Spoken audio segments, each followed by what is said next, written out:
போருக்கு போற போது கிருஷ்ணன் ஆயுதம் எடுக்கிற மாதிரி பிரயோகம் பண்ணல, அது பீஷ்மர் செய்யறாரு. அந்த மாதிரி இந்த இடத்துல தர்மம் கிருஷ்ணன், கிருஷ்ணனே தர்மம்.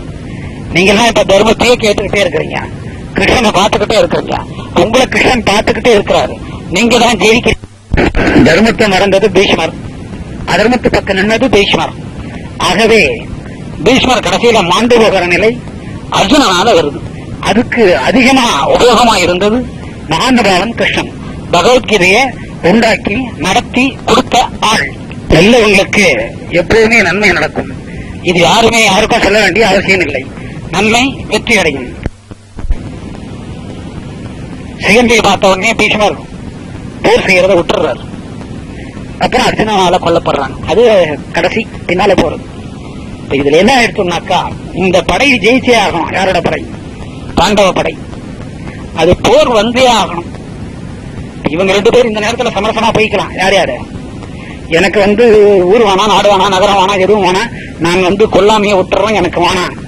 இந்த மாதிரி கொல்லிட்டு போனாக்கா மேல் லோகத்தில் உள்ள பித்ருகள் என்ன சேர்க்க மாட்டாங்கன்னு சொல்றாரு அர்ஜுனன்.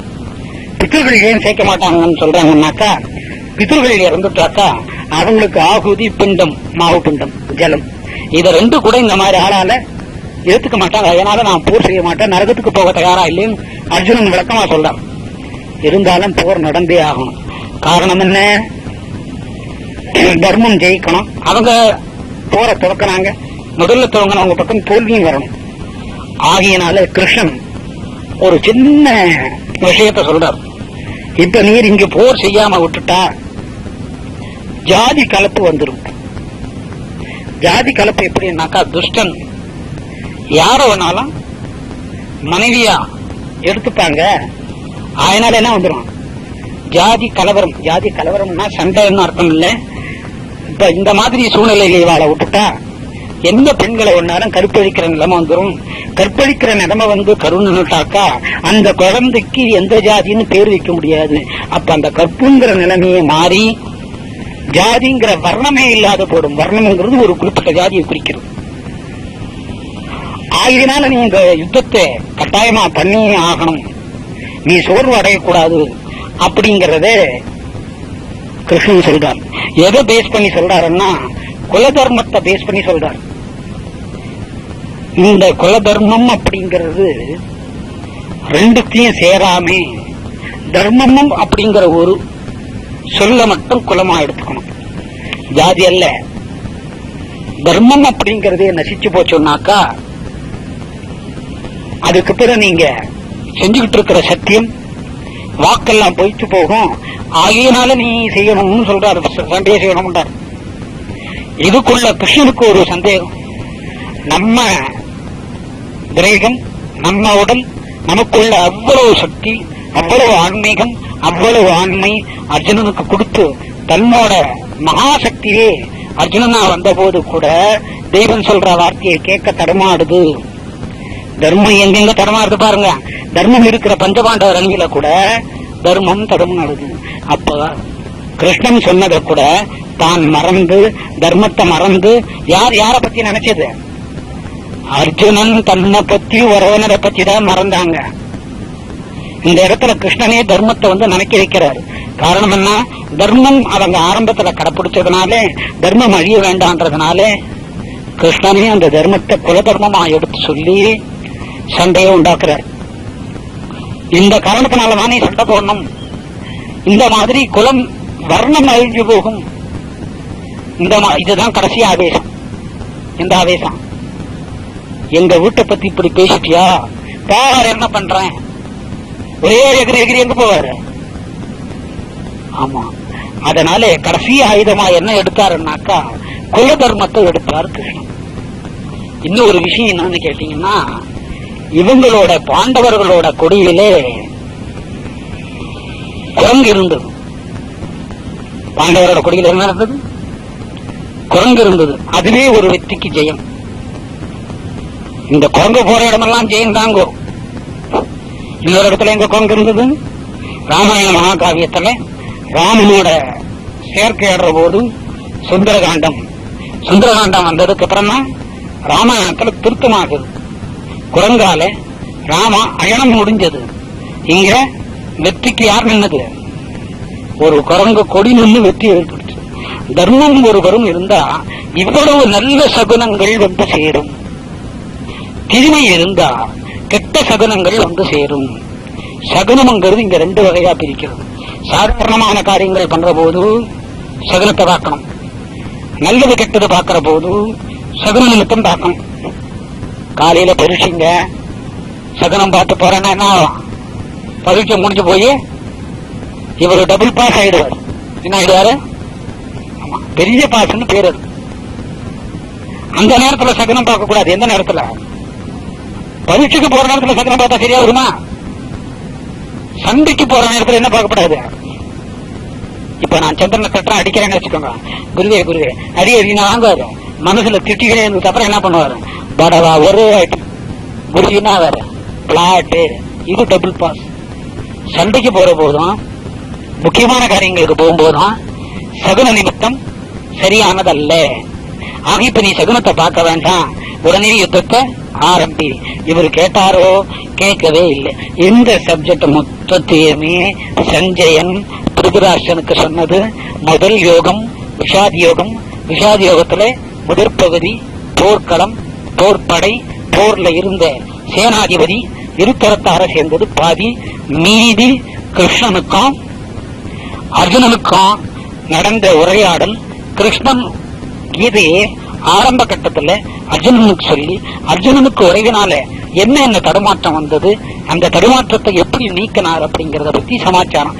அதுல அந்த தடுமாற்றம் நீக்கிறதுக்கு மூல ஆயுதமா இருந்தது என்ன? குல தர்மம். ஆக நீ சண்டை போட்டி ஆகணும் அப்படின்னு தீர்மானம் பண்ணி குலதர்மத்தை சொல்லி சண்டைய விளக்கமா சொன்னதுக்கு அப்புறம் தான் ஆரம்பிக்கலாங்கிற இந்த யோகத்துக்கு பேரு தான் விஷாதி யோகம். இது இப்ப யார் யார் கேட்கிறா?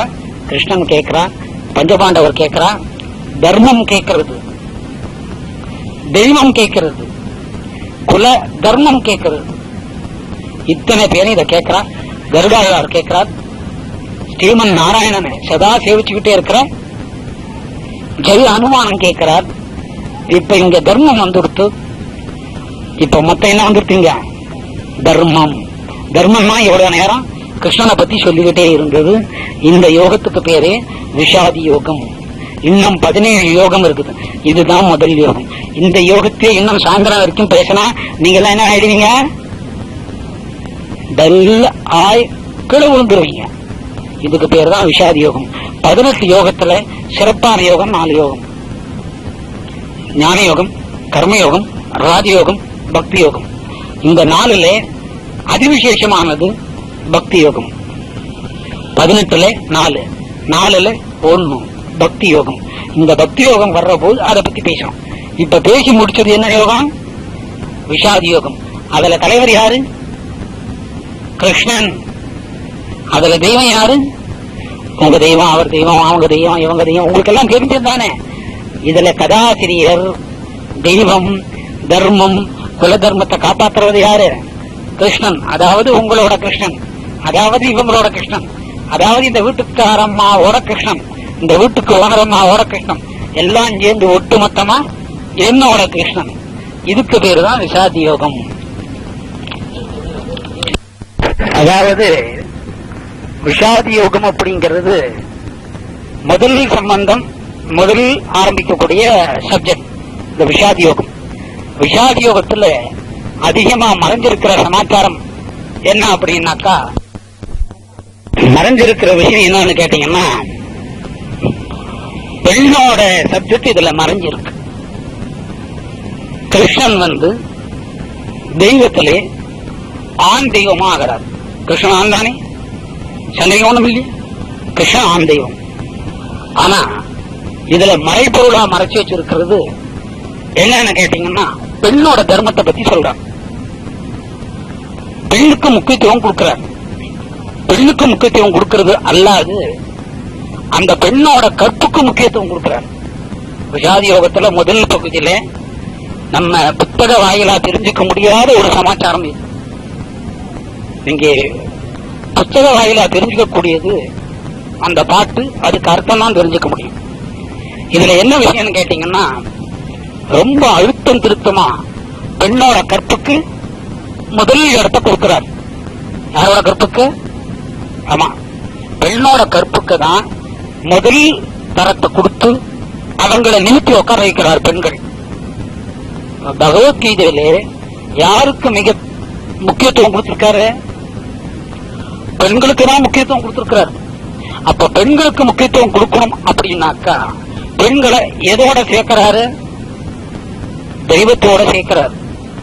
சாட்சாத் தெய்வமே பெண்கள், பெண்களே தெய்வம். அப்ப கற்பு நெறி தவறிட்டா பெண் தன்னோட படியை விட்டு இறங்கி வந்துடுறாங்கிறதா அர்த்தம். கற்பு நெறி இருந்துட்டா ஒரு பெண் எந்த லெவலுக்கு வர்றா? தெய்வீக நிலைக்கு வர்றார். இங்கே ஆண் தெய்வம் கிருஷ்ணன், ஆண் உருவத்துல அனுக்கிரகம் பண்ணது கிருஷ்ணன். ஆனா இந்த விஷாதி யோகத்துல போர் வேணான்னு சொல்லிட்டு உறவால பின்னுக்கு தங்கின ஆள் அர்ஜுனன். அதுவும் அர்ஜுனன் ஆண், அதை நடத்துறவர் ஆண். ஆனா மையம் எதுல இருக்கு? பெண்ணோட கற்புல மையம் இருக்கு. மறைமுகமா பெண்களுக்கு முக்கியத்துவம் பகவானே கொடுக்கிறார். அது எந்த அளவுக்கு கொடுக்கிறாருன்னா பெண்களின் கற்பு தெய்வீகத்துக்கு சமம் அப்படிங்கிற அளவுக்கு கொடுக்கிறார். பெண்களோட கற்பு எதோட சேருது? தெய்வீகத்தோட சேருது. அப்ப அந்த தெய்வீகத்தை ஒன்றுபடுத்துறவங்க யாரு? பெண்கள் தான். அதனாலதான் அந்த காலத்துல 18 முழமோ 20 முழமோ கட்டிட்டு இருந்தாங்க. இப்ப சொன்னாதே அடிக்க வருவாங்க. அப்ப சொல்ல முடியுமா? தெரியுமா? எங்க வீட்டிலேயே போய் அம்மா இந்த மாதிரி 4 முழம் கட்டக்கூடாது, 6 முழம் கட்டணும் என்ன ஆகும்? நான் கேட்டுக்கு வெளியில இருக்க வடிக்கேன். ஆக பெண்களோட கற்பம் பெண்களும் எதோட சேர்ந்தாங்க? தெய்வத்தோட சேர்ந்துட்டாங்க. இந்த யுத்தத்துல முக்கியத்துவம் என்னன்னு கேட்டீங்கன்னா தர்மம் அதர்மம். இதுதான் இந்த யுத்தத்திலேயே முக்கியத்துவம் வாழ்ந்தது. இந்த தர்மம் ஜெயிக்கணும், அதர்மம் தோத்து போகணும்.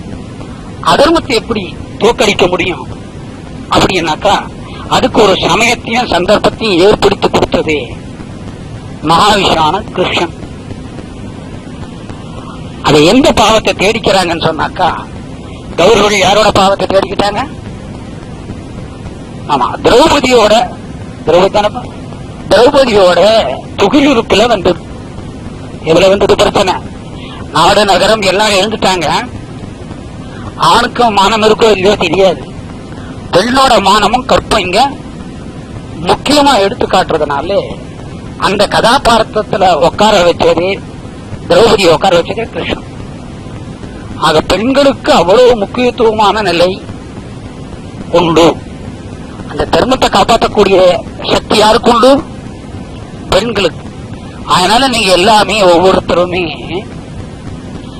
என்ன ரூபம்? தெய்வத்து ரூபம், அம்பாள் சுரூபம். அந்த அம்பாள் சுரூபம் எதை சார்ந்தது? தர்மத்தை சார்ந்தது. தர்மமே அம்பாள், அம்பாளே தர்மம்.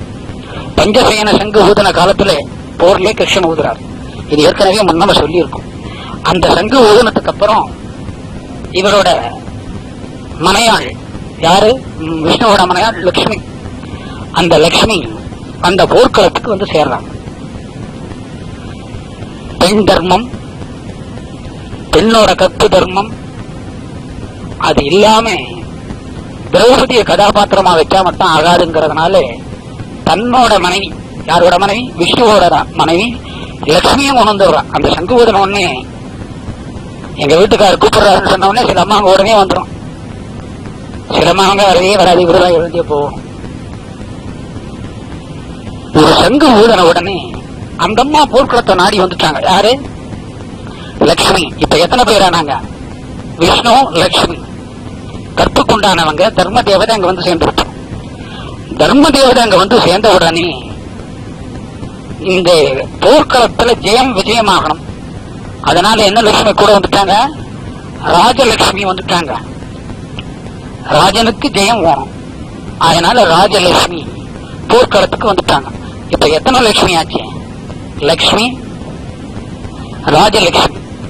இவங்கெல்லாம் தர்மத்தை சார்ந்தவங்க, கற்பு நெறியை சார்ந்தவங்க.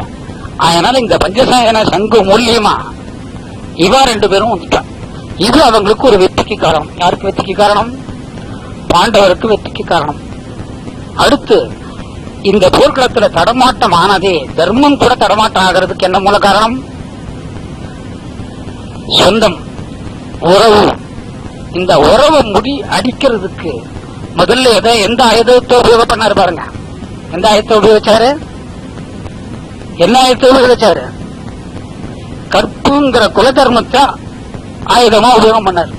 எல்லோரு கையிலுமே யார் யார் போர்க்களத்தில் இருந்தாங்களோ எல்லார் இடத்துலயும் ஆயுதம் இருந்தது.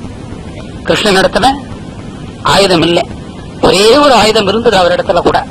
என்ன ஆயுதம் கேட்டீங்கன்னா, குதிரைகளை பக்குவமா ஓட்டக்கூடிய ஜாட்டை. அந்த ஜாட்டைங்கிற ஒரு ஆயுதம் இருந்தது. இந்த ஆயுதத்தினாலே அந்த ஜாட்டை எதுக்கு சொல்லணும்னாக்கா, அந்த 4 குதிரைகளையும் 4 குதிரைகள் எதுக்கு சம்பந்தம்? வேதங்களுக்கு சம்பந்தம். 4 குதிரைங்க எதுக்கு சம்பந்தம்? 4 வேதங்களுக்கு சம்பந்தம். அந்த 4 வேதம் என்னங்கிறது இப்ப தெரியாது. 3 சொல்லுவீங்க, 2 சொல்லுவீங்க, 1 வராது. அது அப்படியே விட்டுடும்.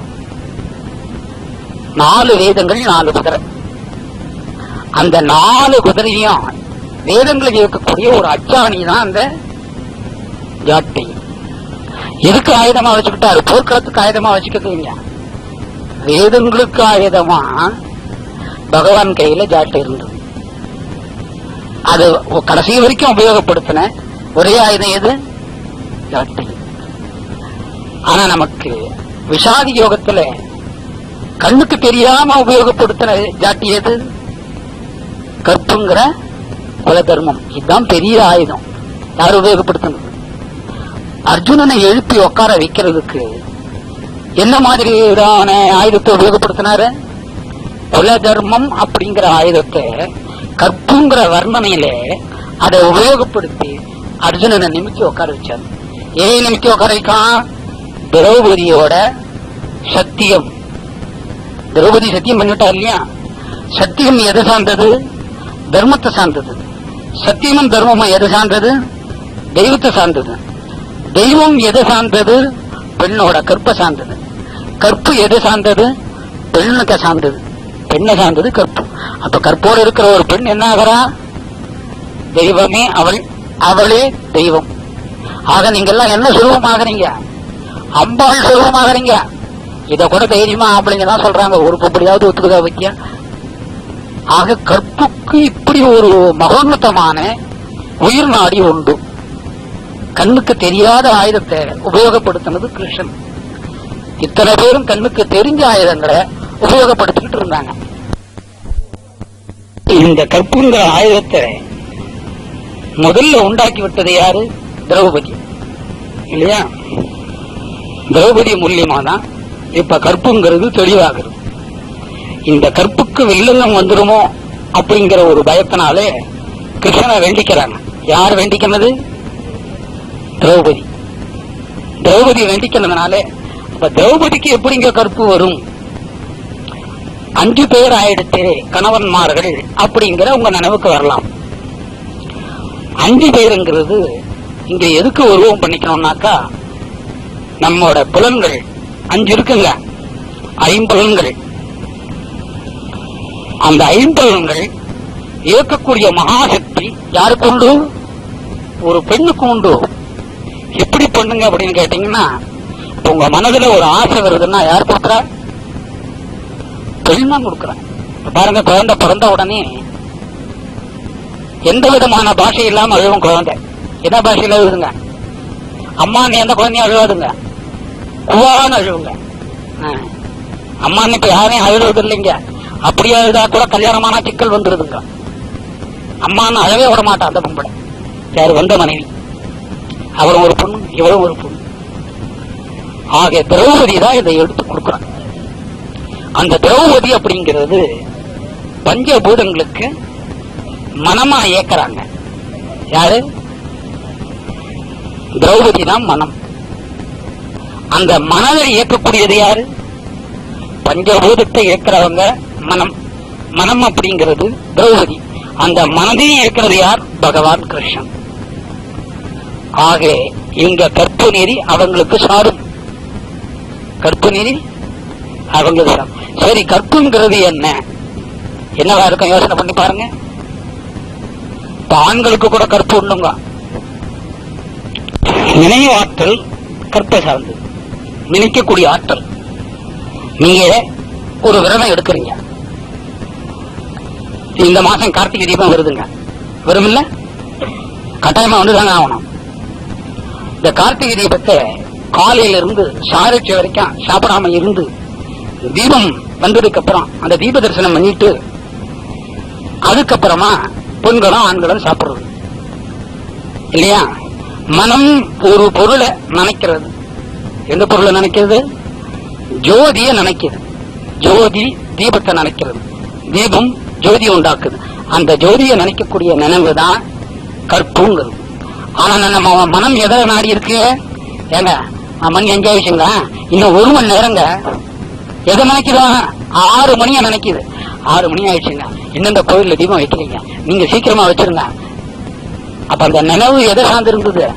காலையில 6 மணில இருந்து சாயந்தரம் 6 மணி வரைக்கும் உணவையே சார்ந்து இருந்தது. தீபத்தை சார்ந்து இருந்தது அல்ல. இப்ப தீபத்தை சார்ந்து இருந்திருந்தா அது கற்புன்னு அர்த்தம். இது எதை சார்ந்தது? ஆகாரத்திலேயே மனமலயமாயி 5 மணி ஆயிடுச்சுங்க, 6 மணி ஆயிடுச்சுங்க. இவர மாதிரி பசி தாங்காதவங்க எல்லாம் இருக்கிறாங்க. நான் விஜி எது கொடுத்தாலும் உடனே சாப்பிடுற ஆளுங்க எல்லாம் இருக்கிறாங்க. எங்க எப்படி சாப்பிடணும்னு கூட தெரியாது, உடனே சாப்பிடுவாங்க. பசி மனதை எதை நினைக்குது? ஒரு ஆணித்தரமான ஒருநிலைப்பட்ட மனதுக்கே கற்புங்கிறது பேர். இதுல பெண்கள் கற்பு எதை சார்ந்தது? இப்போ ஏற்கனவே முன்ன சொன்ன கற்பு 2 பேருக்கும் சார்ந்தது.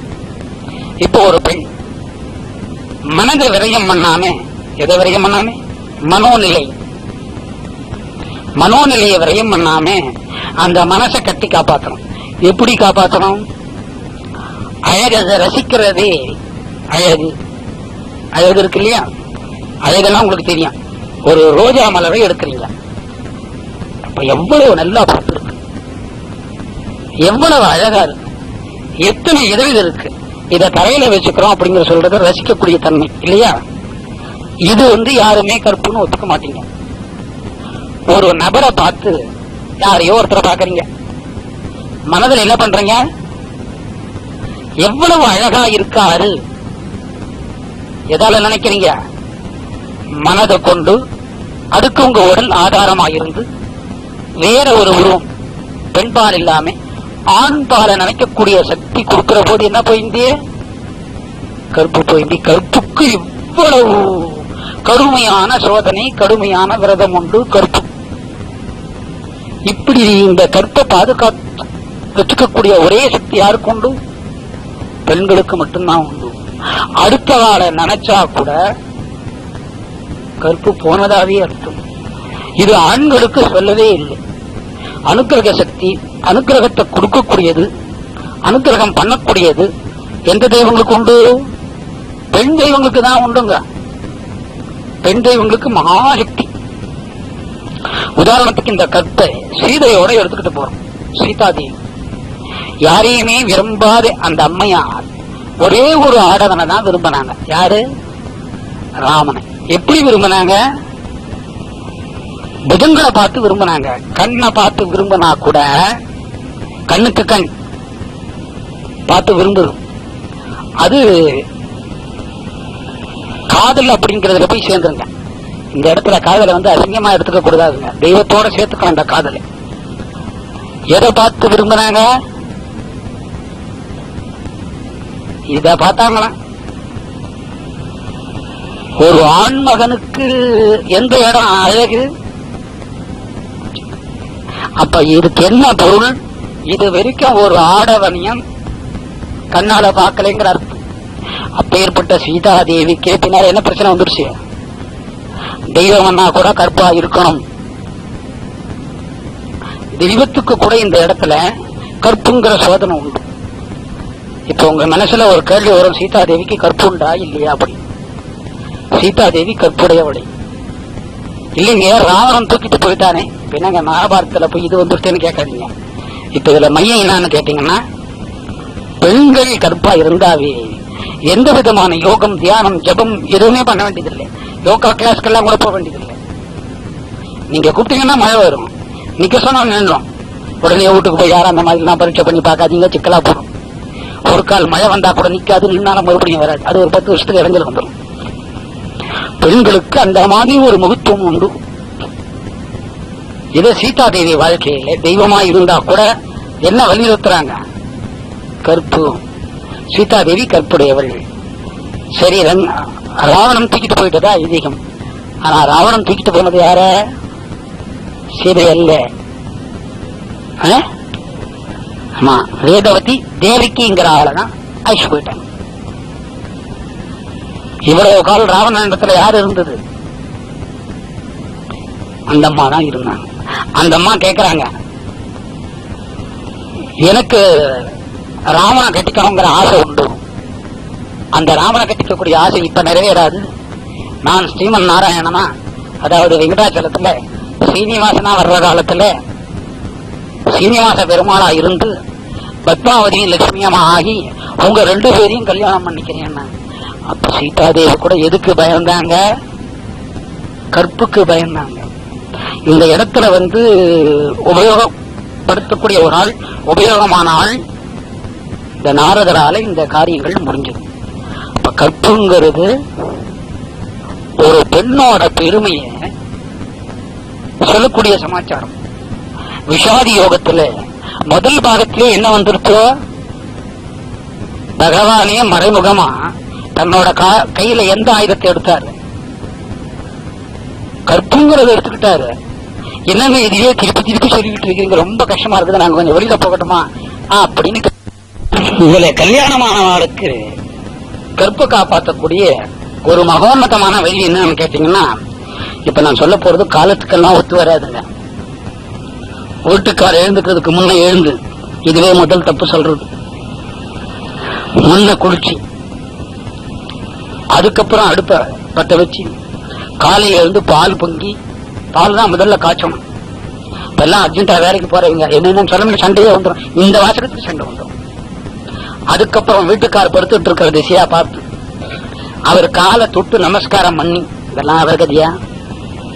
அவரை 3 சுத்து சுத்தி இல்லைங்க நாங்க 30 சுத்து கூட வருவோங்க, ரூம் 4 அடி தாங்க, எப்படி சுத்துறதுன்னு தெரியும்னு கேட்கப்படாது. அதுக்கப்புறம் நமஸ்காரம் பண்ணிட்டாக்கா கற்பு தொடர்ந்து காப்பாற்ற முடியும். இது கல்யாணம் ஆனவங்களுக்கு. சரிங்க, கல்யாணம் ஆகாதவங்க என்னங்க? கல்யாணம் ஆகாதவங்க எப்படி காப்பாத்துறதுனாக்கா, காலையில எழுந்த உடனே அவங்களுக்கு இஷ்டமான தெய்வத்து பேரை முடிஞ்ச அளவுக்கு, முடிஞ்ச நிகரம் வரைக்கும் சொல்லும். சொன்னா எந்தெந்த பொருள்ல மனம் நாட்டமாகி, தகுதி உள்ள பொருள், தகுதி இல்லாத பொருள், உறவினர், உறவினர் அல்லாதவர், ஆடவர், காதலர், இந்த மாதிரி போகக்கூடிய மனோநிலை இந்த தெய்வநாமாவளி சொல்றதுனாலே பின்னுக்கு நம்ம நினைச்ச நினைவு தவறுதல் அப்படிங்கிற உணர்வுக்கு மனம் கொண்டாடும். யாருக்கு? திருமணம் ஆகாதவங்களுக்கு. சரி, திருமணம் ஆகாதவங்க கற்பா இருந்தா என்ன பலன்?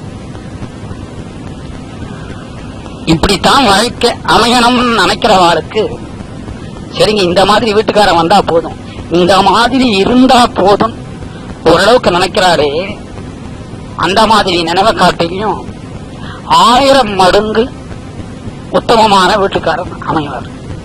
அப்ப 1000 மடங்கு உத்தமமான வீட்டுக்காரன் அமையணும்னா அந்த வீட்டுக்காரனுக்கு எவ்வளவு கடவுள் பக்தி இருக்கணும்? யாருக்கு?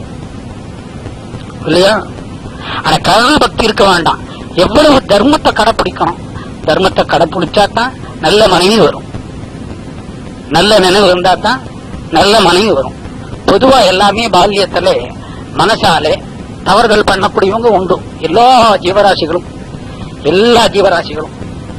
எல்லாருமே தவறுகள் ஓரளவுக்கு குறைச்சு பண்றவா யாருன்னா தெய்வ சிந்தனை உள்ளவா.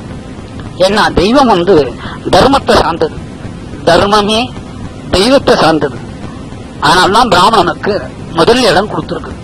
பிராமணன் அப்படிங்கிறது என்னன்னு கேட்டா, பிரம்மத்தை ஓடுறவங்க, பிரம்மத்தை அறிஞ்சவங்க, சதா தெய்வ சிந்தனையிலே இருக்கக்கூடியவங்க. அந்த சமஸ்கிருத சம்பந்தமான ஸ்லோகங்கள் சொல்றவா. இவாள் வீட்டுல எல்லாம் இருக்கு, தெய்வம் உண்டு.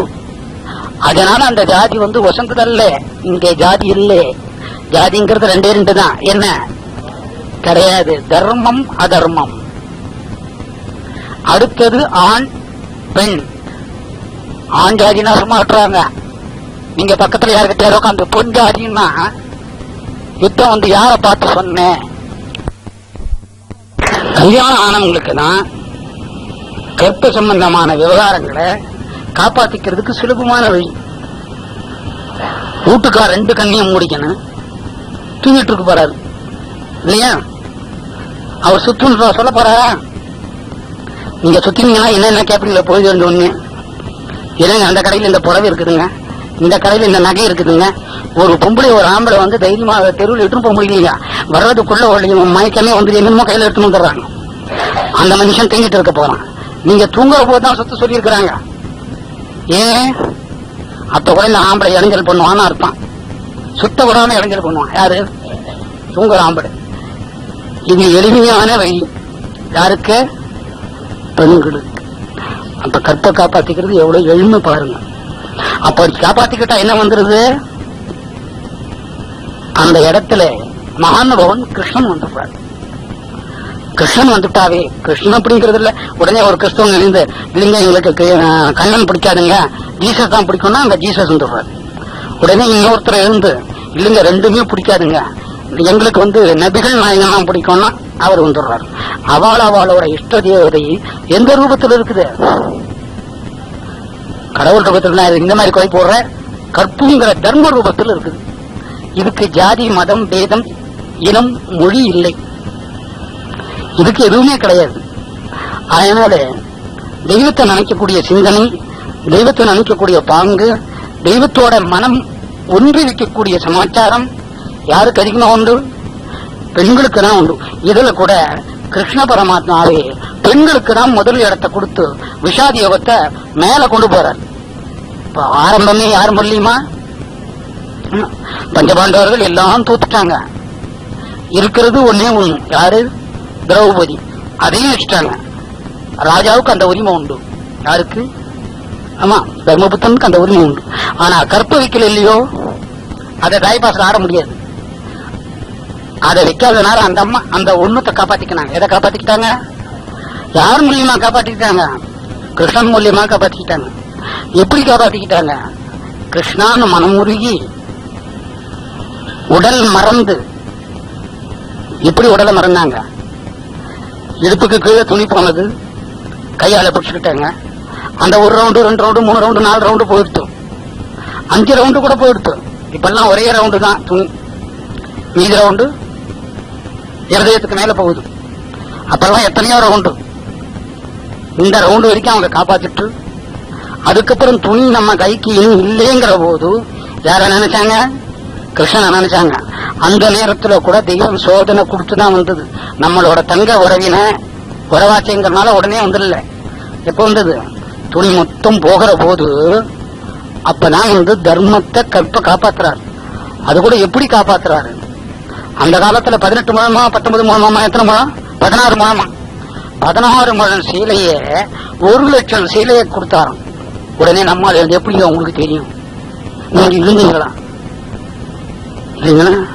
இதே நம்ம ஆளுங்க யோகத்திலேயே கண்டுபிடிச்சிட்டு இருக்கிறாங்க. எந்த காலத்துல கொடுத்தாருங்க? எந்த காலத்துல கொடுத்தாருன்னா அந்த அம்மா மாதவேலுக்கு போய் 5வது நாள். இதுல சூட்சமம் என்னன்னு கேட்டா, எந்த காலத்திலேயுமே இறைவனை நினைக்கக்கூடிய மனோநிலை சுதந்திரம் மனிதனுக்குண்டு. அதுல குறிப்பா யாருக்குண்டு? பெண்களுக்குண்டு. பூஜை, ஞானம், யோகம், பக்தி, கர்மா இதுக்கெல்லாம் நேர காலமே கிடையாது. மாதவிலக்கானா கூட இன்னைக்கு நீங்க பூஜை பண்ணலாம். அப்ப கூட நீங்க கற்ப காப்பாற்றிக்கக்கூடிய மனோசக்தி, மனோ இயல் யாருக்குண்டு? பெண்களுக்குண்டு. அதனால விஷாதி யோகத்துல முதல் பாகத்திலேயே எதை கொண்டு வந்துட்டாரு? கற்புங்கக்கூடிய வர்ணனைய விஷாத யோகத்துல மறைச்சு வச்சுட்டாரு கிருஷ்ணன். அதை கொண்டு வந்து வெளியே வச்சதுனாலதான் அர்ஜுனனுக்கு மீண்டும் கோபம் வந்து நான் போர் புரிய ஆரம்பிக்கிறேன்னு சொன்னார். எழுப்பி விட்டதே இவர். அதுக்கு யாரோட வீரம் தேவைப்பட்டது? கற்புக்கு இருந்த மறைஞ்ச வீரம். அது யாரிடத்துல இருந்தது? யாரிடத்துல? என்ன அர்ஜுனன் கற்புன்னு சொல்றீங்க? திரௌபதிய இந்த கொஞ்ச நேரம் போனா பக்கத்துல இருக்கிறவருக்கு இருக்குதுன்னு சொல்லி வருது. இந்த பக்கத்துல யாருக்குமே கருப்பு இருக்காதுங்க. எனக்கே கூட டவுட்டுங்க. இந்த யோகங்கள் அப்படின்னு சொல்லிட்டோம். முதல் யோகத்துக்கு பேரு விஷாதி யோகம்னு சொன்னோம் இல்லையா? அர்ஜுனனுக்கும் அந்த போர் படைக்கும், போர்ல நடந்த சமாச்சாரம், போர் அணிவகுத்த சமாச்சாரம், அர்ஜுனனுக்கு கலக்கமான சமாச்சாரம், அர்ஜுனனோட கலக்கத்தை நிவர்த்தி பண்ணி போருக்கு ஆயத்தம் பண்ற யோகத்தை விஷாதி யோகம்னு சொன்னோம். அந்த விஷயத்தை சம்பந்தப்பட்டது விஷாதி யோகம். சரி, யோகம் அப்படிங்கிறது என்ன?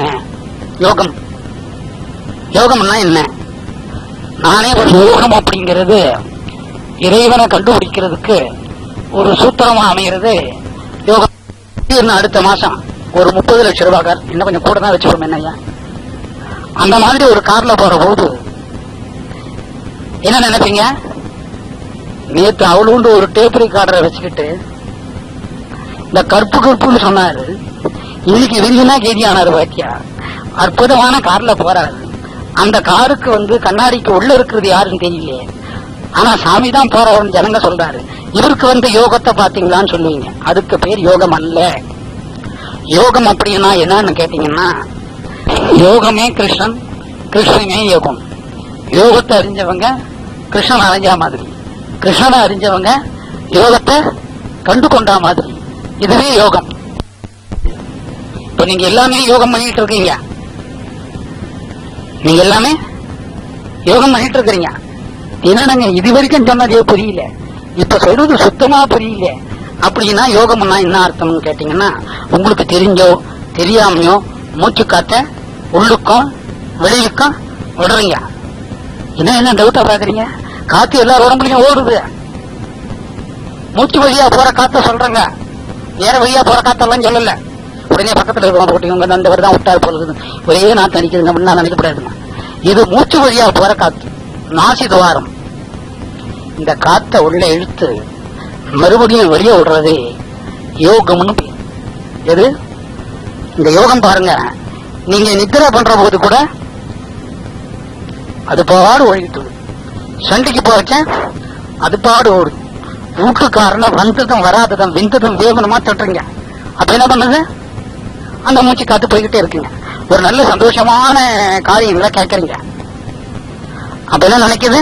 மூச்சு காத்து ஓடுறதுங்க. இதுவே யோகம். எது யோகம்? மூச்சு காத்தே யோகம். திடீர்னு கேட்டா இந்த ஒரு டவுசரை மாட்டிக்குதுங்க பசங்க, பெண் குழந்தைங்க ஒரு பனியனை மாட்டிக்குதுங்க, எங்கெங்க போறீங்க? யோகா கிளாஸ் பாருங்க. இத கேட்கிற போது உயிரே போயிடலாம். யோகாங்கிறது என்னன்னா 2 வகை யோகா இருக்குது. ஒண்ணு உடம்புக்கு யோகா. எதுக்கு யோகாங்க? உடலுக்கு கொள்ளக்கூடிய எக்ஸசைஸ்க்கு பேர் யோகா. இந்த யோகா 10 வருஷம் 20 வருஷம் எல்லாம் பண்றவங்க உண்டு. இதுக்கு பட்டமும் பதவியும் சில பொருளும் வர்றது உண்டு. திடீர்னு அவர் ஒரு வியாதியில படுத்தாருன்னு வச்சுக்கோங்க, அந்த யோகா என்னாச்சு? உடம்புல இருக்கிற வலு, அந்த மசில்ஸ், நர்வஸ் இதெல்லாம் அப்படியே பலபலன்னு இறங்கி நெலிஞ்சு போய் அந்த சதைகளெல்லாம் சுருக்கம் வந்துருங்க. அந்த யோகா பண்ணிக்கிட்டே இருக்கணும். அதுக்கு பேர் ஹட யோகம். என்ன யோகம்? அடம். உடனே அடைக்கு போயிடாதீங்க, உங்களுக்கு இருக்கிறது அடம். அந்த யோகத்துக்கு பேர் ஹட யோகம். என்ன யோகம்? ஹட யோகம். இந்த யோகத்தினால என்ன உங்களுக்கு அனுகூலம்னு கேட்டீங்கன்னா, உடம்ப காப்பாத்திக்கலாம், விதியை மாத்திக்க முடியாது. இன்னொரு யோகம் பிராணனை கட்டுப்படுத்தி இந்த துவாரத்துல இத பாருங்க, இடது பக்கம் ஒரு மூக்குல ஒரு துவாரம், வலது பக்கம் ஒரு துவாரம் இருக்குங்க. 2 துவாரம் எல்லாருக்கும் இருக்குங்க. உடனே உங்களுக்கு ஒரு டவுட் இருக்குதா இல்லையா? சில மணி நேரம் இது வேலை செய்யுங்க இடது, சில மணி நேரம் வலது செய்யுங்க. இப்ப நீங்க வேகமா ஓடுறீங்க, மூச்சு என்ன பண்ணுதுங்க? ஆமா, சண்டையே போடுறீங்க, அந்த மூச்சு நின்று போறது இல்லைங்க. இப்ப திடீர்னு இருங்க வர்றேன், பாத்ரூமுக்கு போறேங்கன்னு ஒருத்தர் போறாங்க. சொன்னது பொதுவா தான் பாத்ரூமுக்கு போனாங்க, ஆனா 2க்கு போனாங்களா 1க்கு போனாங்கன்னு தெரியாது. இந்த 2க்கு போய் வராது விட்டுச்சுன்னு வச்சுக்கோங்க, அதோட என்ன பண்றாங்க? ஒரு 5 நிமிஷம் மல்லு கட்டி அதை வெளியே எடுத்து வர்றாங்க. அப்ப என்ன ஒண்ணுதுங்க? இங்க சிரிக்கிறதுக்கு இடம் இல்ல. அந்த நேரத்துல கூட அவ்வளவு அசூசியான நேரத்துல கூட இறைவன் காத்து ரூபமா நாசி வழியா போய்கிட்டு இருக்கிறார். இதுவே ஒரு யோகம். இது நிலையில்லாத போய்கிட்டு இருக்குது. அதுல ஒரு நிரந்தரமோ யூனிஃபார்மோ கிடையாது. எப்படி யூனிஃபார்ம் இல்லை அப்படின்னு கேட்டா, அதனோட இஷ்டத்துக்கு அது ஓடும். எதனோட இஷ்டத்துக்கு? அத நம்மோட இஷ்டத்துக்கு கொண்டாடுறதுக்கு பேரு யோகா. எப்படிங்க கொண்டாட முடியுமா? அதுக்கு எக்ஸசைஸ் பண்ணணும். எப்படி ஹடயோகத்துக்கு நம்ம எக்ஸசைஸ் பண்றோம்? ஹடயோகம்னா அந்த உடம்பு கோஷம். எவ்வளவு அழகா இருக்காருங்க அவரோட மசில்ஸ் எல்லாம். இப்ப மும்பிளிங்க கூட பண்ணுது. அதை மட்டும் நான் ஆப் பண்ணிடுறது வீட்டுல. இத பார்த்துட்டு எங்க ஆள் போச்சுன்னா யார் வருவாங்க? இதுக்கு பேர் ஹடயோகம்னு பேர். இந்த ஹடயோகத்தை காட்டிலும் யோகம்ங்கிற பிராணம், பிராணங்கிறது மூச்சு. இந்த மூச்சு வழியா நம்மளோட கண்ட்ரோலுக்கு கொண்டாந்து நம்ம இஷ்டப்படி இந்த காத்தை இயக்கக்கூடிய சக்தி மனிதனுக்கு உண்டு. அதுக்கு பேரு யோகா. 2 யோகா. என்னென்ன யோகா? ஹடயோகா ஒண்ணும், யோகா ஒண்ணும். இந்த யோகா 2வது சொன்ன யோகா தெய்வத்தை நினைக்கக்கூடிய சமாச்சாரத்துக்கு வருதுங்க. இந்த யோகா அப்படிங்கறதையே 18 பாகமா பிரிச்சுட்டாருங்க. இதுல இடா ஒண்ணு, பிங்களைங்கிறது ஒண்ணு. என்னென்ன? இடது நாசி வழியாவும் வலது நாசி வழியா போறது இடை பிங்களை. இதனோட கனெக்ஷன் உங்களுக்கு எங்க வருதுன்னு கேட்டீங்கன்னா முதுகு தண்டுல வருதுங்க. எல்லாருக்கும் முதுகு தண்டு இருக்குங்க. சந்தேகம் இருந்தா தொட்டு பாருங்க. சந்தேகம் இல்லைன்னா பக்கத்தவங்க இருக்கிறவங்களை கேட்டு பாருங்க. உடனே அதுல ஒரு சண்டை வந்துடும். அவங்களுக்கு எவ்வளவு தானே, நமக்கு எவ்வளவு இல்லீஷா. இந்த முதுகு தண்டு வழியா அது ஃபார்ம் ஆகுதுங்க. நம்ம இறைவனை நினைச்சு இந்த நாசி காத்த ரெகுலருக்கு கொண்டாந்து அதுக்கு பேர் பிராணாயாமம். முதலில் கட்டினது தாங்க காத்த சீராக்குறது. இந்த தெய்வத்தை தான் கும்பிடணுங்கிறது இல்லைங்க. டெய்லி 5 நிமிஷம் இந்த பிராக்டிஸ் பண்ணீங்கன்னா என்ன மாதிரி வியாதி இருந்தா கூட சரியா வந்துருங்க. இந்த நாசி வழியா போற போது இதனோட கனெக்ஷன் எங்க வருதுன்னா முதுகு தண்டுல வருதுங்க. மனிதனுக்கு மட்டுமே முதுகு தண்டு நேரா வருதுங்க, செங்குத்தாவில் வருது. மற்ற எல்லா பிராணிக்கும் குறுக்கலுங்க. அதனாலதான் அதுக்கு 4 கால வச்சாங்க. நமக்கெல்லாம் 2 கால். 4 கால் இருந்தா சண்டை வந்துடுங்க. உனக்கு 4 கால், எனக்கு 3 கால். இந்த முதுகு தண்டு வழியா இந்த நாசிக்குள்ள போகக்கூடிய காத்தை சரி பண்ணணும். எப்படி சரியாகிறதுனாக்கா, இந்த யோகா அபியாசம் பண்ற போது நம்ம முதுகு தண்டு இருக்கு பாருங்க. முதுகு தண்டு இருக்கு எல்லாருக்கும் இருக்கும்னு நினைக்கிறேன். எனக்கு இவ்வளவு மோசமா சொல்றீங்க? அது கூட தெரியல சொல்றீங்க. இந்த கருப்புல தான் சிக்கல் வந்தது. அர்ஜுனனுக்கு கருப்புலன்னு சொன்னீங்க. முதுகு தண்டை தொட்டு பாத்தீங்கன்னா 8ஆம் நம்பர் இருக்கு பாருங்க. 8 8 1 2 3 வந்து 9க்கு முன்னால 8 வரும். அந்த 8ஆம் நம்பரை திருப்பி குறுக்குல போட்டு பாருங்க. உதாரணத்துக்கு சைக்கிள் செயின் மாதிரி இருக்குங்க. அந்த மாதிரி 1 by 1 by 1 by 1 அடுக்கி வச்ச மாதிரியே இந்த முதுகு தண்டு இருக்கும். அந்த முதுகு தண்டுல நம்மளோட முடி இருக்கு பாருங்க. இதை காட்டிலையும் 8 அல்லது 16 மடங்கு நெல்லிசு துவாரம் இருக்குங்க. நடுவுல ஒரு துவாரம், இடது வலது ஒரு துவாரம் இருக்குங்க. எல்லாருக்குமே உண்டுங்க. எல்லாருக்கும் அது நடக்குதுங்க. இந்த சாதாரணமா விடுற போது இந்த காத்து உள்ள போய் வெளியில வந்து மனிதனோட வாழ்க்கைக்கு தேவையான அளவுக்கு பண்ணுதுங்க. யோகா பிராக்டிஸ் பண்ற போது இந்த காத்து எந்த இடத்து வழியா சப்ளை ஆகுதுங்க? முதுகுத்தண்டு வழியா சப்ளை ஆகுதுங்க. அதுக்கு ஆதாரம் என்னன்னு கேட்டீங்கன்னா, மழை ஜலம் கழிக்கிற இடம், இணையிற இடத்துல குண்டு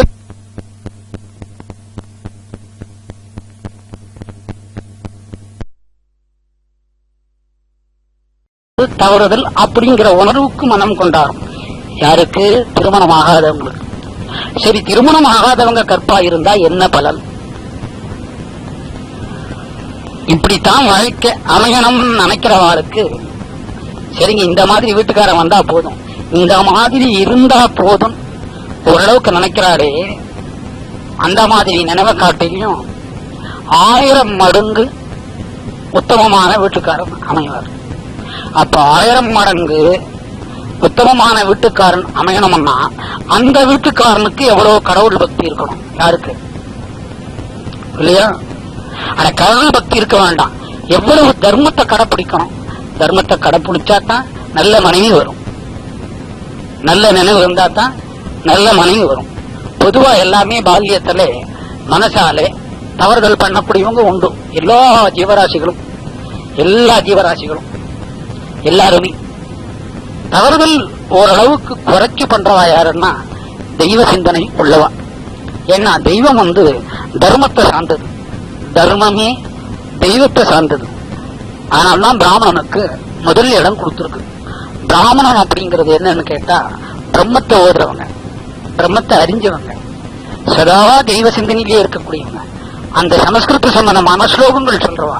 இவாள் வீட்டுல எல்லாம் இருக்கு, தெய்வம் உண்டு. அதனால அந்த ஜாதி வசந்ததல்ல, இங்க ஜாதி இல்லை. ஜாதிங்கிறது 2 தான். என்ன கிடையாது? தர்மம் அதர்மம். அடுத்தது ஆண் பெண். ஆண் ஜாதினா சும்மாட்டுறாங்க. நீங்க பக்கத்துல யாருக்கிட்ட உட்காந்து பொன் ஜாதின்னா யுத்தம் யார பார்த்து சொன்னேன்? கல்யாணம் ஆனவங்களுக்கு தான் கற்ப சம்பந்தமான விவகாரங்களை காப்பாத்திக்கிறதுக்கு சுலபமான வழி. வீட்டுக்கார 2 கண்ணையும் மூடிக்கணும், தூங்கிட்டு இருக்க போறாரு இல்லையா? அவர் சுத்துன்னு சொல்ல போறாரா? நீங்க சுத்தினீங்கன்னா என்ன கேட்பீங்களா? போய் ஒண்ணு இல்லைங்க, அந்த கடையில் இந்த புடவை இருக்குதுங்க, இந்த கடையில் இந்த நகை இருக்குதுங்க. ஒரு பொம்பளை ஒரு ஆம்பளை தைரியமாக தெருவில் இட்டு போக முடியலையா?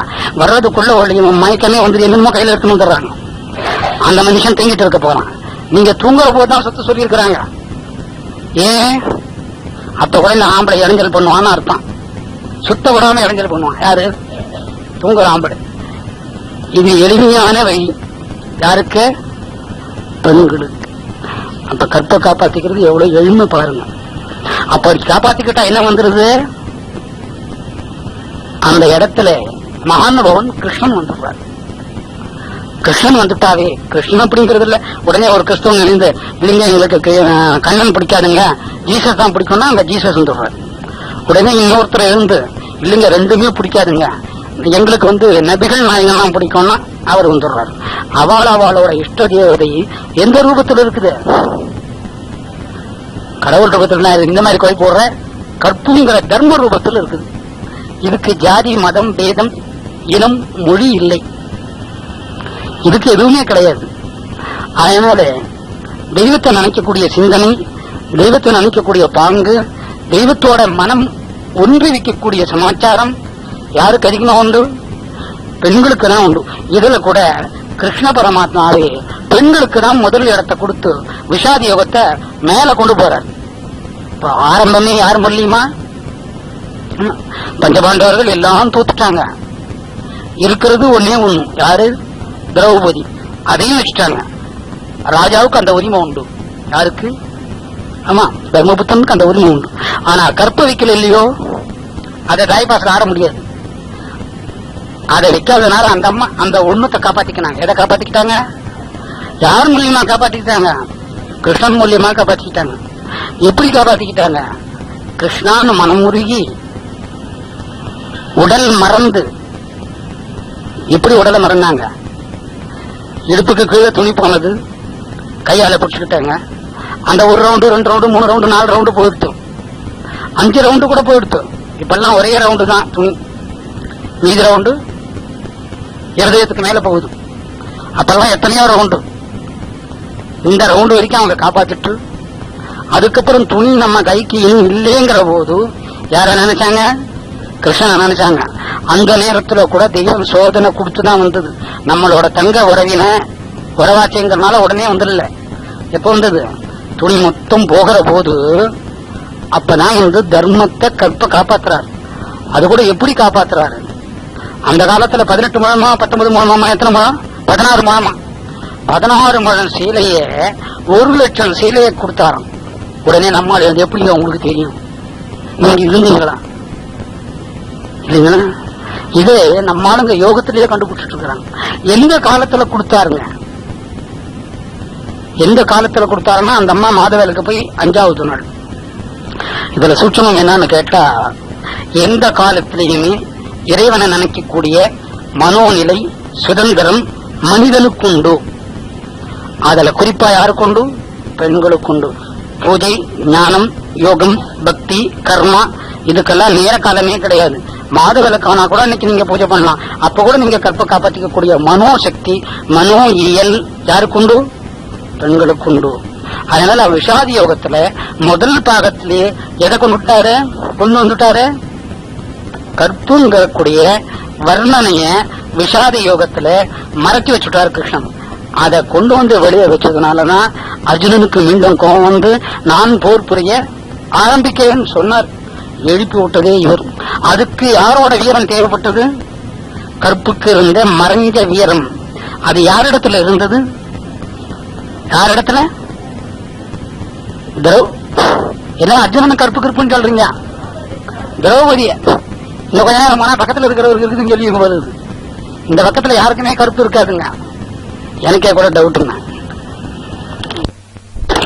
இந்த யோகங்கள் அப்படின்னு சொல்லிட்டோம்.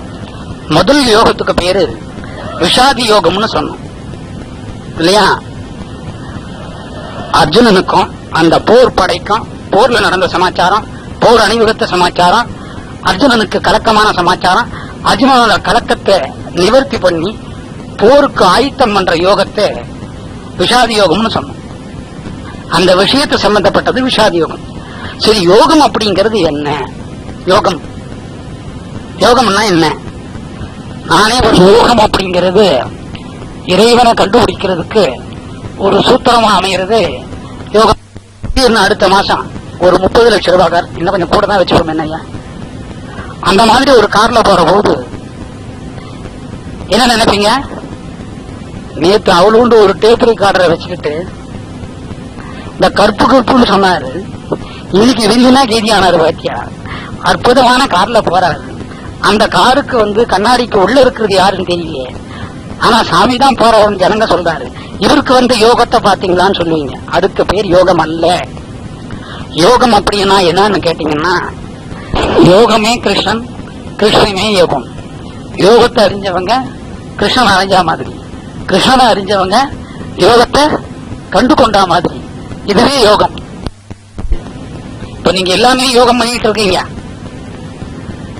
நீங்க எல்லாமே யோகம் பண்ணிட்டு இருக்கிறீங்க. என்னங்க இது வரைக்கும் சொன்னதே புரியல, இப்ப சொல்றது சுத்தமா புரியல. அப்படின்னா யோகம்னா என்ன அர்த்தம்னு கேட்டீங்கன்னா, உங்களுக்கு தெரிஞ்சோ தெரியாமையோ மூச்சு காத்த உள்ளுக்கும் வெளியுக்கும் விடுறீங்க. என்ன டவுட்டா பாக்குறீங்க? காத்து எல்லாரும் உடம்புலையும் ஓடுது. மூச்சு வழியா போற காத்த சொல்றாங்க, வேற வழியா போற காத்தெல்லாம் சொல்லல. உடனே பக்கத்துல இருக்கவங்க போட்டு இவங்க அந்த தான் விட்டாரு போகுது, ஒரே நான் தனிக்குதுங்க அப்படின்னு நான் நினைக்கப்படாதுங்க. இது மூச்சு வழியா போற காத்து, நாசி துவாரம். இந்த காத்த உள்ள இழுத்து மறுபடியும் வெளியே விடுறது யோகம்னு பேர். எது இந்த யோகம்? பாருங்க, நீங்க நித்திரை பண்ற போது கூட அது பாடு ஓடிட்டு, சண்டைக்கு போச்ச அது பாடு ஓடு. வீட்டுக்காரன வந்ததும் வராததும் விந்ததும் வேகனமா தொட்டுறீங்க. அப்ப என்ன பண்ணுது? அந்த மூச்சு காத்து போய்கிட்டே இருக்குங்க. ஒரு நல்ல சந்தோஷமான காரியங்களை கேட்கறீங்க. அப்ப என்ன நினைக்குது? மூச்சு காத்து ஓடுறதுங்க. இதுவே யோகம். எது யோகம்? மூச்சு காத்தே யோகம். திடீர்னு கேட்டா இந்த ஒரு டவுஜரை மாட்டிக்குதுங்க பசங்க, பெண் குழந்தைங்க, ஒரு பனியனை மாட்டிக்குதுங்க. எங்கெங்க போறீங்க? யோகா கிளாஸ் பாருங்க. இத கேட்கிற போது உயிரே போயிடலாம். யோகாங்கிறது என்னன்னா 2 வகை யோகா இருக்குது. ஒண்ணு உடம்புக்கு யோகா. எதுக்கு யோகாங்க? உடலுக்கு கொள்ளக்கூடிய எக்ஸசைஸ்க்கு பேர் யோகா. இந்த யோகா 10 வருஷம் 20 வருஷம் எல்லாம் பண்றவங்க உண்டு. இதுக்கு பட்டமும் பதவியும் சில பொருளும் வர்றது உண்டு. திடீர்னு அவர் ஒரு வியாதியில படுத்தாருன்னு வச்சுக்கோங்க, அந்த யோகா என்னாச்சு? உடம்புல இருக்கிற வலு, அந்த மசில்ஸ், நர்வஸ் இதெல்லாம் அப்படியே பலபலன்னு இறங்கி நெலிஞ்சு போய் அந்த சதைகளெல்லாம் சுருக்கம் வந்துருங்க. அந்த யோகா பண்ணிக்கிட்டே இருக்கணும். அதுக்கு பேர் ஹட யோகம். என்ன யோகம்? அடம். உடனே அடைக்கு போயிடாதீங்க. உங்களுக்கு இருக்கிறது அடம்.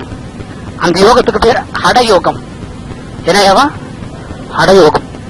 இந்த யோகத்தினால என்ன உங்களுக்கு அனுகூலம்னு கேட்டீங்கன்னா, உடம்ப காப்பாத்திக்கலாம், விதியை மாத்திக்க முடியாது.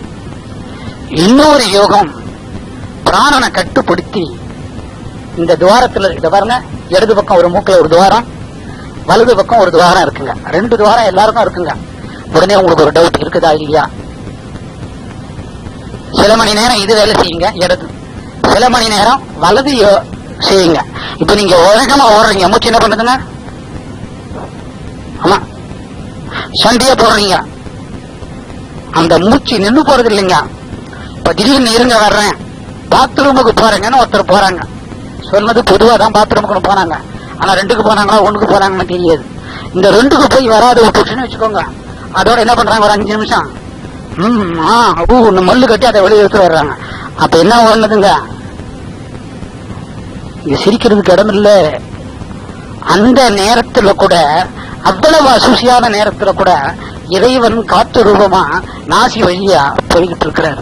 இதுவே ஒரு யோகம். இது நிலையில்லாத போய்கிட்டு இருக்குது. அதுல ஒரு நிரந்தரமோ யூனிஃபார்மோ கிடையாது. எப்படி யூனிஃபார்ம் இல்லை அப்படின்னு கேட்டா, அதனோட இஷ்டத்துக்கு அது ஓடும். எதனோட இஷ்டத்துக்கு? அத நம்மோட இஷ்டத்துக்கு கொண்டாடுறதுக்கு பேரு யோகா. எப்படிங்க கொண்டாட முடியுமா? அதுக்கு எக்ஸசைஸ் பண்ணணும். எப்படி ஹடயோகத்துக்கு நம்ம எக்ஸசைஸ் பண்றோம்? ஹடயோகம்னா அந்த உடம்பு கோஷம். எவ்வளவு அழகா இருக்காருங்க, அவரோட மசில்ஸ் எல்லாம் இப்ப பொம்பளைங்க கூட பண்ணுது. அதை மட்டும் நான் ஆஃப் பண்ணிடுறது வீட்டுல. இத பார்த்து தேங்கால் போச்சுன்னா யார் ஓடுவாங்க? இதுக்கு பேர் ஹடயோகம்னு பேர். இந்த ஹடயோகத்தை காட்டிலும் யோகம்ங்கிற பிராணம், பிராணம்ங்கிறது மூச்சு. இந்த மூச்சு வழியா நம்மளோட கண்ட்ரோலுக்கு கொண்டாந்து நம்ம இஷ்டப்படி இந்த காத்தை இயக்கக்கூடிய சக்தி மனிதனுக்கு உண்டு. அதுக்கு பேரு யோகா. 2 யோகா. என்னென்ன யோகாங்க? ஹடயோகா ஒண்ணும், யோகா ஒண்ணும். இந்த யோகா 2வது சொன்ன யோகா தெய்வத்தை நினைக்கக்கூடிய சமாச்சாரத்துக்கு வருதுங்க. இந்த யோகா அப்படிங்கறது 18 பாகமா பிரிச்சுட்டாருங்க. இதுல இடா ஒண்ணு, பிங்களைங்கிறது ஒண்ணு. என்னென்ன? இடது நாசி வழியாவும் வலது நாசி வழியா போறது இடை பிங்களை. இதனோட கனெக்ஷன் உங்களுக்கு எங்க வருதுன்னு கேட்டீங்கன்னா, முதுகு தண்டுல வருதுங்க. எல்லாருக்கும் முதுகு தண்டு இருக்குங்க. சந்தேகம் இருந்தா தொட்டு பாருங்க. சந்தேகம் இல்லைன்னா பக்கத்தவங்களை இருக்கிறவங்களை கேட்டு பாருங்க. உடனே அதுல ஒரு சண்டை வந்துடும். அவங்களுக்கு எவ்வளவு தானே, நமக்கு எவ்வளவு இல்லீஷா. இந்த முதுகு தண்டு வழியா அது ஃபார்ம் ஆகுதுங்க. நம்ம இறைவனை நினைச்சு இந்த நாசி காத்த ரெகுலருக்கு கொண்டாந்து, அதுக்கு பெயர் பிராணாயாமம். முதலில் கட்டினதுதாங்க காத்த சீராக்குறது. இந்த தெய்வத்தை தான் கும்பிடணுங்கிறது இல்லைங்க. டெய்லி 5 நிமிஷம் இந்த பிராக்டிஸ் பண்ணீங்கன்னா, என்ன மாதிரி வியாதி இருந்தா கூட சரியா வந்துருங்க. இந்த நாசி வழியா போற போது இதனோட கனெக்ஷன் எங்க வருதுன்னா, முதுகு தண்டுல வருதுங்க. மனிதனுக்கு மட்டுமே முதுகு தண்டு நேரா வருதுங்க, செங்குத்தா வருது. மற்ற எல்லா பிராணிக்கும் குறுக்கலுங்க. அதனாலதான் அதுக்கு 4 கால் வச்சாங்க. நமக்கெல்லாம் 2 கால். 4 கால் இருந்தா சண்டை வந்துடுங்க. உனக்கு 4 கால், எனக்கு 3 கால். இந்த முதுகு தண்டு வழியா இந்த நாசிக்குள்ள போகக்கூடிய காத்தை சரி பண்ணணும். எப்படி சரியாகிறதுனாக்கா, இந்த யோகா அபியாசம் பண்ற போது நம்ம முதுகு தண்டு இருக்கு பாருங்க, முதுகு தண்டு இருக்கு எல்லாருக்கும் இருக்கும்னு நினைக்கிறேன். எதுங்க இவ்வளவு மோசமா சொல்றீங்க? அது கூட டல்லா சொல்றீங்க. இந்த கருப்புல தான் சிக்கல் வந்தது. அர்ஜுனனுக்கு கருப்புலன்னு சொன்னீங்க. முதுகு தண்டை தொட்டு பாத்தீங்கன்னா 8ஆம் நம்பர் இருக்குது பாருங்க. 8 1 2 3 வந்து 9க்கு முன்னால 8 வரும். அந்த 8ஆம் நம்பரை திருப்பி குறுக்குல போட்டு பாருங்க. உதாரணத்துக்கு சைக்கிள் செயின் மாதிரி இருக்குங்க. அந்த மாதிரி 1 by 1 by 1 by 1 அடுக்கி வச்ச மாதிரியே இந்த முதுகு தண்டு இருக்கும். அந்த முதுகு தண்டுல நம்மளோட முடி இருக்கு பாருங்க. இதை காட்டிலையும் 8 அல்லது 16 மடங்கு மெல்லிசு துவாரம் இருக்குங்க. நடுவுல ஒரு துவாரம், இடது வலது ஒரு துவாரம் இருக்குங்க. எல்லாருக்குமே உண்டுங்க. எல்லாருக்கும் அது நடக்குதுங்க. இந்த சாதாரணமா விடுற போது இந்த காத்து உள்ள போய் வெளியில வந்து மனிதனோட வாழ்க்கைக்கு தேவையான அளவுக்கு பண்ணுதுங்க. யோகா பிராக்டிஸ் பண்ற போது இந்த காத்து எந்த இடத்து வழியா சப்ளை ஆகுதுங்க? முதுகுத்தண்டு வழியா சப்ளை ஆகுதுங்க. அதுக்கு ஆதாரம் என்னன்னு கேட்டீங்கன்னா, மழை ஜலம் கழிக்கிற இடம், இணையிற இடத்துல குண்டு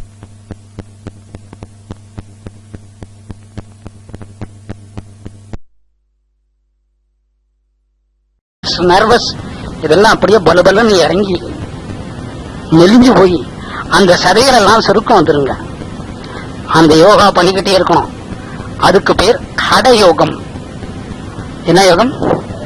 அடம். உடனே அடைக்கு போயிடாதீங்க. உங்களுக்கு இருக்கிறது அடம். அந்த யோகத்துக்கு பேர் ஹட யோகம். என்ன யோகம்? ஹட யோகம். இந்த யோகத்தினால என்ன உங்களுக்கு அனுகூலம்னு கேட்டீங்கன்னா, உடம்ப காப்பாத்திக்கலாம், விதியை மாத்திக்க முடியாது. இன்னொரு யோகம் பிராணனை கட்டுப்படுத்தி இந்த துவாரத்துல இத பாருங்க, இடது பக்கம் ஒரு மூக்கில் ஒரு துவாரம், வலது பக்கம் ஒரு துவாரம் இருக்குங்க. 2 துவாரம் எல்லாருக்கும் இருக்குங்க. உடனே உங்களுக்கு ஒரு டவுட் இருக்குதா இல்லையா? சில மணி நேரம் இது வேலை செய்யுங்க இடது, சில மணி நேரம் வலது செய்யுங்க. இப்ப நீங்க உலகமா ஓடுறீங்க, மூச்சு என்ன பண்ணுதுங்க? ஆமா, சண்டையா போடுறீங்க, அந்த மூச்சு நின்று போறது இல்லைங்க. இப்ப திடீர்னு இருங்க வர்றேன், பாத்ரூமுக்கு போறேங்கன்னு ஒருத்தர் போறாங்க. சொன்னது பொதுவா தான் பாத்ரூமுக்கு போனாங்க. ஆனா 2க்கு போனாங்களா 1க்கு போனாங்கன்னு தெரியாது. இந்த 2க்கு போய் வராது விட்டுச்சுன்னு வச்சுக்கோங்க, அதோட என்ன பண்றாங்க, ஒரு 5 நிமிஷம்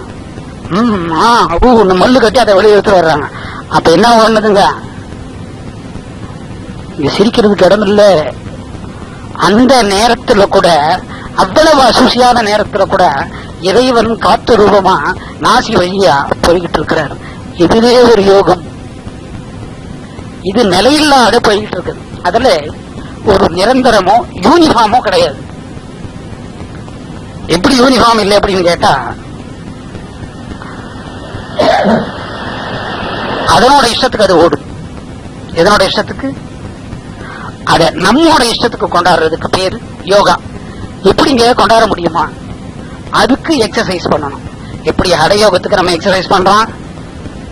ஹடயோகம்னா அந்த உடம்பு கோஷம். எவ்வளவு அழகா இருக்காருங்க அவரோட மசில்ஸ் எல்லாம். இப்ப பொம்பளைங்க கூட பண்ணுது. அதை மட்டும் நான் ஆஃப் பண்ணிடுறது வீட்டுல. இத்த பார்த்து தேங்கால் போச்சுன்னா யார் வருவாங்க? இதுக்கு பேர் ஹடயோகம்னு பேர். இந்த ஹடயோகத்தை காட்டிலையும் யோகம்ங்கிற பிராணம், பிராணம்ங்கிறது மூச்சு. இந்த மூச்சு வழியா நம்மளோட கண்ட்ரோலுக்கு கொண்டாந்து நம்ம இஷ்டப்படி இந்த காற்றை இயக்கக்கூடிய சக்தி மனிதனுக்கு உண்டு. அதுக்கு பேரு யோகா. 2 யோகா. என்னென்ன யோகா? ஹடயோகா ஒண்ணும், யோகா ஒண்ணும். இந்த யோகா 2வது சொன்ன யோகா தெய்வத்தை நினைக்கக்கூடிய சமாச்சாரத்துக்கு வருதுங்க. இந்த யோகா அப்படிங்கறதையே 18 பாகமா பிரிச்சுட்டாருங்க. இதுல இடா ஒண்ணும், பிங்களைங்கிறது ஒண்ணு. என்னென்ன? இடது நாசி வழியாவும் வலது நாசி வழியா போறது இடை பிங்களை. இதனோட கனெக்ஷன் உங்களுக்கு எங்க வருதுன்னு கேட்டீங்கன்னா, முதுகு தண்டுல வருதுங்க. எல்லாருக்கும் முதுகு தண்டு இருக்குங்க. சந்தேகம் இருந்தா தொட்டு பாருங்க. சந்தேகம் இல்லைன்னா பக்கத்தவங்க இருக்கிறவங்களை கேட்டு பாருங்க. உடனே அதுல ஒரு சண்டை வந்துடும். அவங்களுக்கு எவ்வளவு தானே, நமக்கு எவ்வளவு மெல்லிசா. இந்த முதுகு தண்டு வழியா அது ஃபார்ம் ஆகுதுங்க.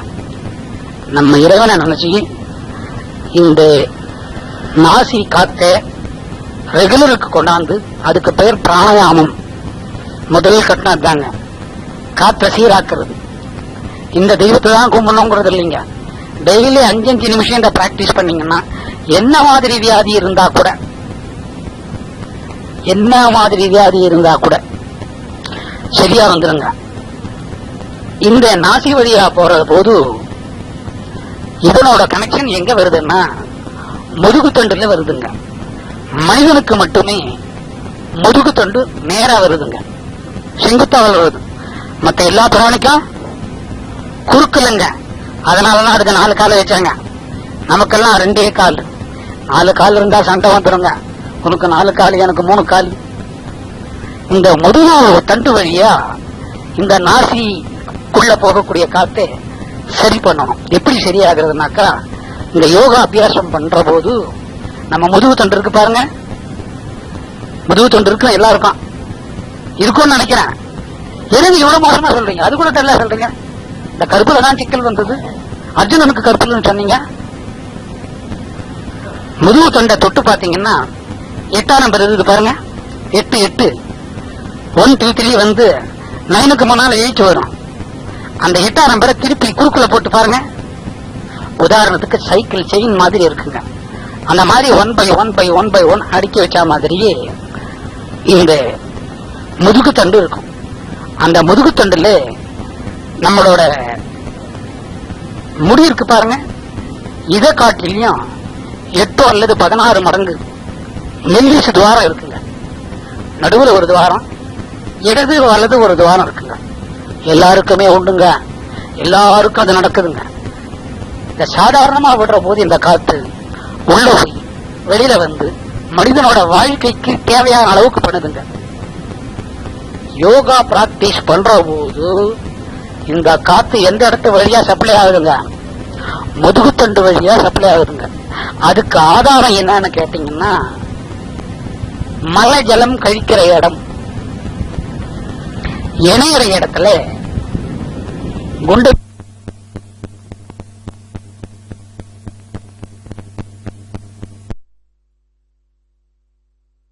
இருந்தா கூட சரியா வந்துருங்க. இந்த நாசி வழியா போற போது இதனோட கனெக்ஷன் எங்க வருதுன்னா முதுகு தண்டுல வருதுங்க.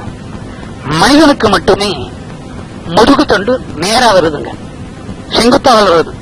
மற்ற எல்லா பிராணிக்கும் குறுக்கலுங்க. அதனாலதான் அதுக்கு 4 கால வச்சாங்க. நமக்கெல்லாம் 2 கால். 4 கால் இருந்தா சண்டை வந்துடுங்க. உனக்கு 4 கால், எனக்கு 3 கால். இந்த முதுகு தண்டு வழியா இந்த நாசிக்குள்ள போகக்கூடிய காத்தை சரி பண்ணணும். எப்படி சரியாகிறதுனாக்கா, இந்த யோகா அபியாசம் பண்ற போது நம்ம முதுகு தண்டு இருக்கு பாருங்க. முதுகு தண்டு இருக்கு எல்லாருக்கும் இருக்கும்னு நினைக்கிறேன். எதுக்கு இவ்வளவு மோசமா சொல்றீங்க? அது கூட தெரியல சொல்றீங்க. இந்த கருப்புல தான் சிக்கல் வந்தது. அர்ஜுனனுக்கு கருப்புலன்னு சொன்னீங்க. முதுகு தொண்டை தொட்டு பாத்தீங்கன்னா 8ஆம் நம்பர் இருக்கு பாருங்க. 8 8 1 2 3 வந்து 9க்கு முன்னால 8 வரும். அந்த 8ஆம் நம்பரை திருப்பி குறுக்குல போட்டு பாருங்க. உதாரணத்துக்கு சைக்கிள் செயின் மாதிரி இருக்குங்க. அந்த மாதிரி 1 by 1 by 1 by 1 அடுக்கி வச்ச மாதிரியே இந்த முதுகு தண்டு இருக்கும். அந்த முதுகு தண்டுல நம்மளோட முடி இருக்கு பாருங்க. இதை காட்டிலையும் 8 அல்லது 16 மடங்கு மெல்லிசு துவாரம் இருக்குங்க. நடுவில் ஒரு துவாரம், இடது வலது ஒரு துவாரம் இருக்குங்க. எல்லாருக்குமே உண்டுங்க. எல்லாருக்கும் அது நடக்குதுங்க. இந்த சாதாரணமா விடுற போது இந்த காத்து உள்ள போய் வெளியில வந்து மனிதனோட வாழ்க்கைக்கு தேவையான அளவுக்கு பண்ணுதுங்க. யோகா பிராக்டிஸ் பண்ற போது இந்த காத்து எந்த இடத்து வழியா சப்ளை ஆகுதுங்க? முதுகுத்தண்டு வழியா சப்ளை ஆகுதுங்க. அதுக்கு ஆதாரம் என்னன்னு கேட்டீங்கன்னா, மழை ஜலம் கழிக்கிற இடம், இணையிற இடத்துல குண்டு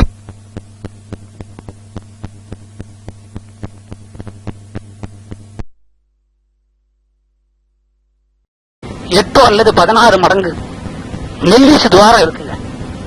நடுவில் ஒரு துவாரம், இடது வலது ஒரு துவாரம் இருக்குங்க. எல்லாருக்குமே உண்டுங்க. எல்லாருக்கும் அது நடக்குதுங்க. இந்த சாதாரணமா விடுற போது இந்த காத்து உள்ள போய் வெளியில வந்து மனிதனோட வாழ்க்கைக்கு தேவையான அளவுக்கு பண்ணுதுங்க. யோகா பிராக்டிஸ் பண்ற போது இந்த காத்து எந்த இடத்து வழியா சப்ளை ஆகுதுங்க? முதுகுத்தண்டு வழியா சப்ளை ஆகுதுங்க. அதுக்கு ஆதாரம் என்னன்னு கேட்டீங்கன்னா, மழை ஜலம் கழிக்கிற இடம், இணையிற இடத்துல குண்டு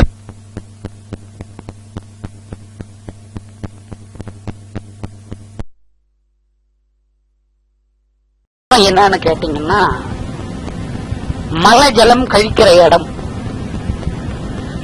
இணையிற இடத்துல குண்டு